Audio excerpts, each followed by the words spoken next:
बात करूं क्लास 11 में अच्छे से नहीं पढ़ा तो क्या करना चाहिए? अब क्या आपकी तैयारी हो भी पाएगी? ये तुम पढ़ के गए थे उनसे हार्ड क्वेश्चन आ गए, और जो तुम पढ़ के नहीं गए थे उनसे बहुत सिंपल क्वेश्चन आ गए लेके कि अगले साल में ड्रॉप ले लूंगा। भैया कंपटीशन भी तो अगले साल हो जाएगा तुम्हारे लिए, ठीक है? कंपटीशन कभी कम नहीं होने वाला है, ठीक है? आपको एक्स्ट्रा तो कुछ नहीं पढ़ना है, ठीक है? हेलो स्टूडेंट्स, कैसे हैं आप सब लोग? आई होप आप लोग अच्छे होंगे, अच्छे से पढ़ाई कर रहे होंगे। और वीडियो में आगे बढ़ने से पहले आप लोग कमेंट सेक्शन बताना कि आप लोग क्लास 11th में क्लास 12th में। वैसे तो ये वीडियो 2025 के लिए तो आप लोग क्लास 12th में होंगे, लेकिन फिर भी कोई बच्चा हो सकता है क्लास 11th का हो, तो आप लोग क्लास जरूर मेंशन कर दें, उससे पता लग जाए कि भाई कौन से बच्चे देख रहे हैं इस वीडियो को। फिलहाल मैं टारगेट कर रहा हूँ जेई 2025 को, यानी कि आप क्लास 12th में, ये मैं मान के चल रहा हूँ, ठीक है? क्योंकि भाई तभी आप जेई 2025 को टारगेट कर रहे होंगे। क्लास 11th का बच्चा देख रहा होगा कि भाई इसको फ्यूचर में क्या क्या चैलेंजेस देखने को मिलेंगे, तो हो सकता है वो बच्चा देख रहा हो। अब बात करते हैं, अगर आप क्लास 12th में हो तो आपके साथ क्या क्या प्रॉब्लम अभी आप फेस कर रहे होंगे अगर जेई की तैयारी कर रहे हैं। दो टाइप के स्टूडेंट हो सकते हैं, एक तो होगा जिसने क्लास 11th अच्छे से नहीं करा होगा, और दूसरा वो होगा जिसने क्लास 11 ठीक ठाक किया है। ठीक ठाक से मेरा मतलब है, मतलब स्कूल में भी अच्छी परफॉर्मेंस आई है, और या आपने जो भी कोचिंग ले रखी है वहाँ पे आपके रिजल्ट ठीक ठाक आ रहे हैं, मतलब ठीक है, बहुत अच्छा तो नहीं बोलूँगा, ठीक ठाक आ रहा है। तो अगर ऐसी कोई सिचुएशन है जैसे आपने क्लास 11 में अच्छे से नहीं पढ़ा, तो भाई पहले मैं अगर इस पे बात करूं, क्लास 11 में अच्छे से नहीं पढ़ा तो क्या करना चाहिए? अब क्या आपकी तैयारी हो भी पाएगी, इसको समझते हैं। देखो, सबसे पहले तो ये कि अब यहाँ पे भी क्या है, अगर मैं बताऊं तो कुछ बच्चे ऐसे होंगे जो स्कूल रेगुलर जाते होंगे, और कुछ बच्चे ऐसे होंगे जो स्कूल कम जाते होंगे, 2 दिन में चले गए, ठीक है? यानी पूरे वीक में सिर्फ 2 दिन गए या 3 दिन गए मैक्सिमम, ठीक है? तो एक चीज़ तो आपको समझना है, अगर आपने क्लास 11 अच्छे से नहीं करा तो भाई आपको स्कूल कम जाना है। एक तो क्योंकि स्कूल ज़्यादा जाओगे, ठीक है, स्कूल कम जाना है, ये तो फिक्स है, क्योंकि अगर आपने क्लास 11 में नहीं पढ़ा अब तो पढ़ना है। कम जाने से मेरा मतलब ये है कि आप उतना ही जाइए जितने में आपकी अटेंडेंस बन जाए, ठीक है? आपको 100% बना के अटेंडेंस में कोई क्रेडिट नहीं लेनी है इस चीज़ की, ठीक है? आप कम जाओ, ठीक है? और मुझे लगता है बहुत से स्कूल में सैटरडे संडे ऑफ होता है, कुछ में नहीं भी होता है, तो एक तो 2 दिन वहाँ से मिल जाते हैं, ठीक है? 1 या 2 दिन आप छुट्टी कर दो, ठीक है? तो और अभी गर्मियों की छुट्टी है, इनमें आप पूरा यूज कर सकते हो। तो स्कूल थोड़ा कम जाना है, मतलब कोशिश करना है जो आपका बैकलॉग हो जाए वो कवर हो जाए, ठीक है? तो चलो, जो चीज़ जिसने ठीक ठाक पढ़ रखा है वो स्कूल जा रहा है, जिसने 11 में नहीं पढ़ा है वो स्कूल कम जा रहा है। तो ओवरऑल हम देखें तो अब आते हैं कंक्लूजन पे कि भाई कैसे हम पढ़ाई करें आगे। तो आपको एक चीज़ समझनी है, दोनों बच्चों को, चाहे वो ठीक ठाक पढ़ाई करे चाहे ठीक ठाक नहीं किया है, सबसे पहले तो आपको टारगेट करना चाहिए कि भाई क्लास 12th का जो आप लोग सिलेबस पढ़ रहे हैं, और मुझे लगता है कि क्लास 12th का सिलेबस आपने अभी तक चैप्टर 5 तक कर लेना चाहिए, ठीक है? चैप्टर 5 तक आपका उम्मीद करता हूँ हो गया होगा, चैप्टर 5 तक। अगर नहीं हुआ तो यार आप पीछे चल रहे हो, क्योंकि अगर आपको याद हो मैंने एक प्लानर दिया था, उस प्लानर के अकॉर्डिंग चैप्टर 5 कंप्लीट हो जाना चाहिए था। अगर आपका चैप्टर 5 कंप्लीट नहीं हुआ है तो भाई आप थोड़ा स्पीड बढ़ाइए, चैप्टर 5 तो मिनिमम कंप्लीट हो जाना चाहिए था। तो आप क्या करिए, जो आपका क्लास 12 का सिलेबस है उसके प्लानर के अकॉर्डिंग चलिए, और क्लास 12 का सिलेबस तो आपका लाइन बाई लाइन वैसे ही खत्म हो जाएगा। और मैंने जो प्लानर दिया था उसमें अक्टूबर तक आपका क्लास 12 का सिलेबस खत्म होना है, ठीक है? तो आप क्या करिए, चैप्टर अगर 5, 4 जो भी हुआ है, आप वो भी कमेंट सेक्शन बता सकते हो आपने कितने चैप्टर कर लिए हैं। तो होगा ये कि 12th के जो सिलेबस आप पढ़ रहे हो अपने बोर्ड लेवल पे, जैसे चाहे प्रीवियस ईयर क्वेश्चंस करते होगे, बोर्ड के एमसीक्यू प्रैक्टिस करते होगे, ठीक है? अब आपको एक्स्ट्रा पढ़ाई करनी है, यानी आपने जो भी चैप्टर कर लिया, मान लो रिलेशन फंक्शन कर लिया, या इनवर्स ट्रिग्नोमेट्री कर लिया, या मैट्रिसेस कर लिया, डिटरमिनेंट कर लिया, उनके ही आपको जेईई के प्रीवियस ईयर क्वेश्चंस करने हैं, ठीक है? थ्योरी की अगर मैं बात करूं तो यार थ्योरी जो है वो आपको पता है कि सिलेबस जो जेईई मेंस की मैं बात कर रहा हूं, जेईई मेंस में वही टॉपिक्स हैं जो हमारे बोर्ड एग्जाम में यानी क्लास 12th में, और जो क्लास 11 का सिलेबस है, जो एक्स्ट्रा टॉपिक्स थे पिछले 2 सालों में वो हटा दिए गए हैं। तो आपको एक्स्ट्रा तो कुछ नहीं पढ़ना है, ठीक है? 11 के 1-2 चैप्टर में ऐसा है, अदरवाइज पूरा वही सिलेबस है जो आपका 11th में डिलीटेड पोर्शन वाला था और 12th में जो डिलीटेड पोर्शन वाला है, यानी कि न्यू एनसीईआरटी बोलूँ सीधा मैं, ठीक है? कुछ टॉपिक्स हैं बस उनमें ही पढ़ना है, बाकी मैक्सिमम वही सब है जो आप 12th में पढ़ते हो। तो टॉपिक्स से रिलेटेड आपको टेंशन नहीं लेनी है कि भाई ऐसा है या नहीं है। अब एक प्रॉब्लम आ सकती है कि आप, हो सकता है कोई ओल्ड PYQ बुक लगा रहे हो, ओल्ड PYQ जेई के लिए, कोई भाई की तुम्हारी रखी हो, ठीक है, तो वो तुम उसका यूज कर रहे हो ओल्ड PYQ बुक, तो प्रॉब्लम आपको आ सकती है। क्यों? उसमें ऐसे टॉपिक्स भी होंगे जो अब सिलेबस में नहीं है। तो आपको एक तो लेटेस्ट यूज करना है, ठीक है, एक तो आपको माइंड में रखना है कि भाई मुझे लेटेस्ट यूज करना है जिससे कि मेरा टाइम सेव हो जाए, ठीक है, क्या हो जाए, टाइम सेव हो। तो मैंने क्या बताया कि जो आप क्लास 12 का आपने प्लानर बनाया कि ये टॉपिक्स कर रहे हो, उन्हीं के साथ साथ आप जेई के प्रीवियस ईयर क्वेश्चंस कर लो। और अगर जेई के प्रीवियस ईयर क्वेश्चंस डायरेक्ट आपको समझ में नहीं आ रहे तो भाई सबसे पहले आप कोई भी किसी आप सीधा डाल दो उस टॉपिक का वन शॉट। जैसे सपोज करो आपको करना है मैट्रिसेस, तो मैट्रिसेस का वन शॉट देख लो, ठीक है, किसी का भी देख लो यार, ठीक है, मैट्रिसेस का शायद मैंने भी बना रखा, आप मेरा भी देख सकते हो या फिर आप किसी का भी देख सकते हो, लेकिन कंप्लीट होना चाहिए।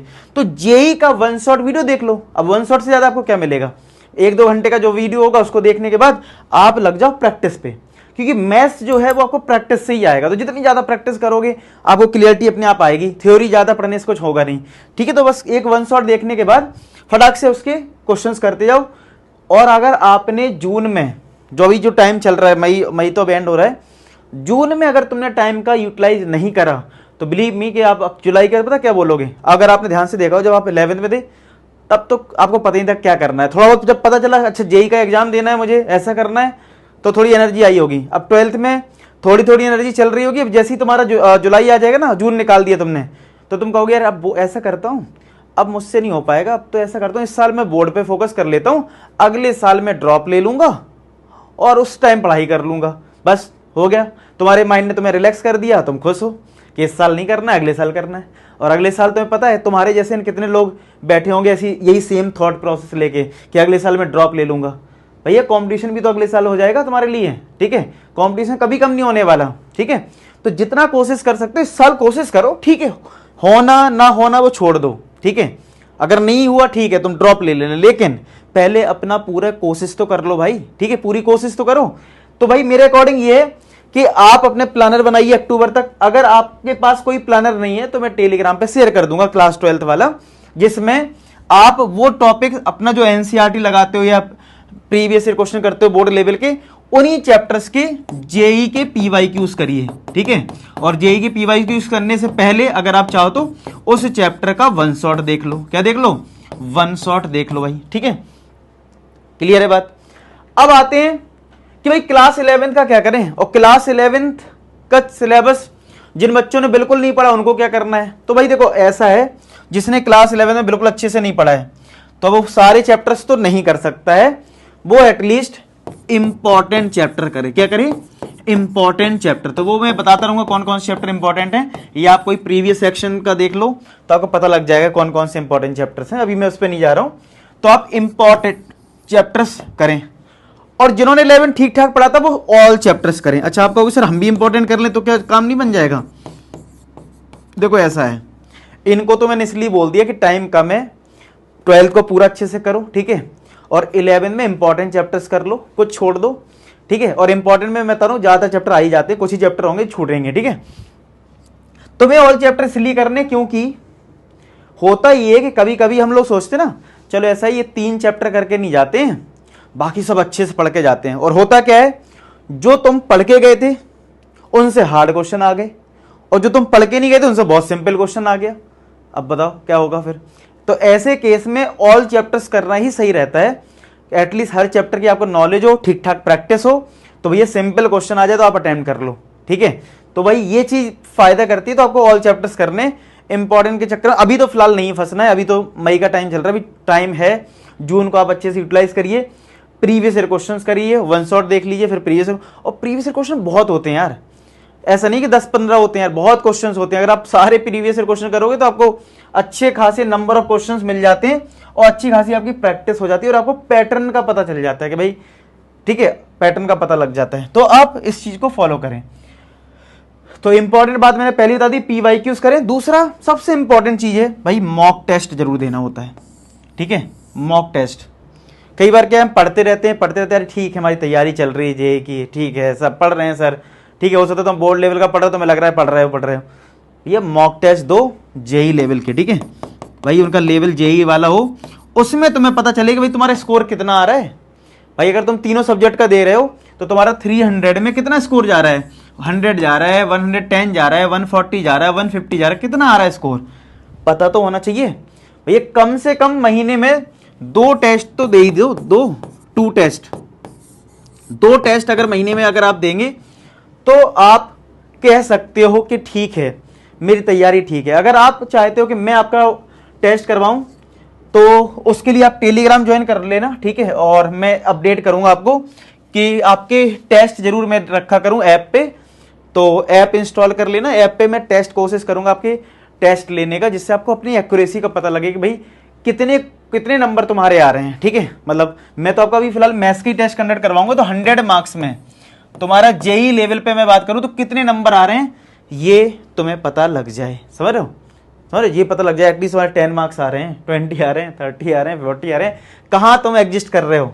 तो मैं तुम्हारे लिए टेस्ट जरूर कंडक्ट करवाऊंगा, इसमें कोई दिक्कत नहीं है, ठीक है। तो ये सारी चीजें हैं। तो अगर मैं पूरे वीडियो को कंक्लूड करूं तो देखो मोटा मोटा वही है कि तुम्हें क्लास 11th के चैप्टर्स भी जिन्होंने ज़्यादा पढ़ाई नहीं करी इंपॉर्टेंट कर लें, जिन्होंने ठीक ठाक पढ़ाई करी उनको सारे करने हैं। अच्छा एक चीज़ और बता दूं आपको कि मैनेज कैसे करोगे, क्लास 12th का भी सिलेबस एक साइड चल रहा है, क्लास 11th का भी। तो क्लास 12 तो साथ में चल ही रहा है, मंथ जो मिल रखा है। तो जो मैंने बोली छुट्टी मारनी स्कूल की, उसमें जिस दिन आप छुट्टी मारो उस दिन थोड़ा 11 के कुछ टॉपिक्स डिसाइड कर लो कि भाई ये टॉपिक मैं इस छुट्टी मारूंगा। पूरा डेट वाइज आपके पास प्लानर होना चाहिए पूरा। मैं तो मंथ वाइज बना रहा हूँ कि इस मंथ में आपके पास, और वीक वाइज होना चाहिए कि इस वीक में मैं ये कवर कर लूंगा, इस वीक में ये कवर कर लूंगा।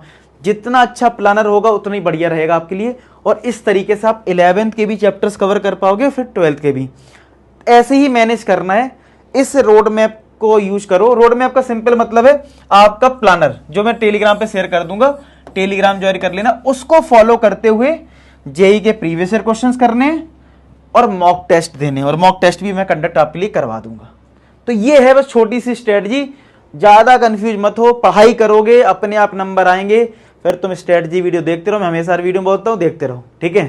तुम 10 दिन में भी क्वालिफाई करवा देगी, कोई तुम्हें 50 दिन में करवा देगा, 100 दिन में करवा देगा, लेकिन अल्टीमेट बताऊँ कुछ नहीं होता है। जो मेहनत से पढ़ाई करता है उसी का सिलेक्शन होता है, ठीक है। उम्मीद करता हूँ आपको कुछ क्लियरिटी आई हो कि तुम्हें पढ़ना क्या है, ठीक है। प्रीवियस ईयर क्वेश्चन जरूर करने हैं, ठीक है, उसी पे फोकस करिए, ठीक है। और प्रीवियस ईयर क्वेश्चन के लिए बुक खरीद सकते हो कोई भी, ठीक है। दूसरा, अगर तुम बुक नहीं खरीदी तुमने तो ऐप पे एक बैच है, बहुत कम कॉस्ट में आराम से आप वहाँ पे भी जाके अपनी वहाँ पे प्रीवियस ईयर क्वेश्चन आपको मिल जाएंगे, तो आप वहाँ से पढ़ सकते हो, आपकी हेल्प होगी, ठीक है। चलो मिलते हैं नेक्स्ट वीडियो, तब तक अपना ख्याल रखें, पढ़ाई करते रहें। लास्ट में एक ही बात बोलूंगा कि आप सभी सफल हो। धन्यवाद।